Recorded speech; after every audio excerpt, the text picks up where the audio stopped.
kung bakit kailangan mong mag-release sa iyong mga buhay. Ano yung pakiramdam ng love, pero masakit pakinggan.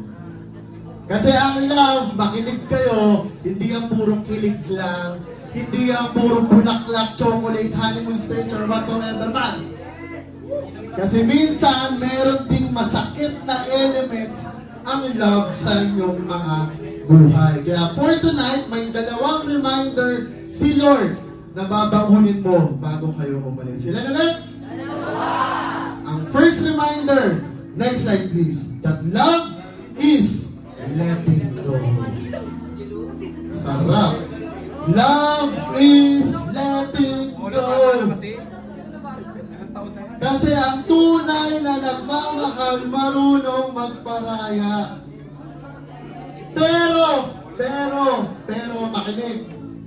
Hindi ka mag-let go, hindi dahil wala ka ng pakialam dun sa bagay na yun.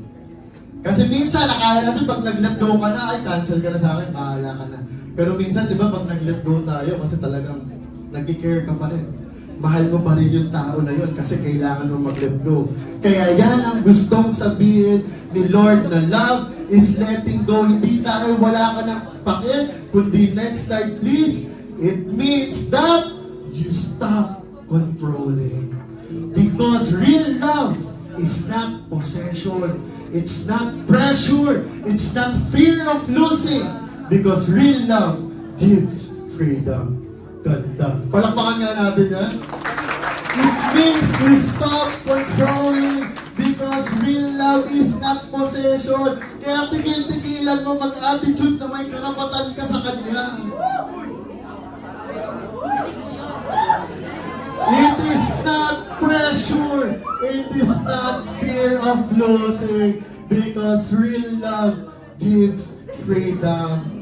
Hindi lang basta freedom. Makinig makinig maigit. Hindi lang basta freedom na pwede mo nang gawin yung gusto mo. In short, freedom pero alam mo pa rin yung tama sa mali. Season kasi ngayon Kuya Jay, ginagawa naman ang lahat yan. Kasalanan din naman ang iba yan, Kuya Jay. Sige, tigil-tigilan natin kahit paano mag-normalize na mga bagay na hindi maayos. Because real love gives freedom.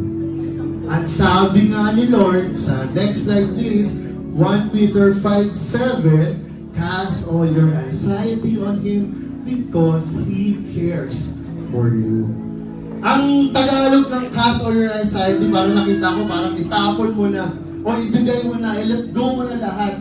Because He cares for you. At yun din ang gustong sabihin ni Lord sa inyo, na kung hindi ka pa nagle-let go sa mga bagay-bagay, let go mo na. Stop controlling yung journey para dito sa gusto mong marating.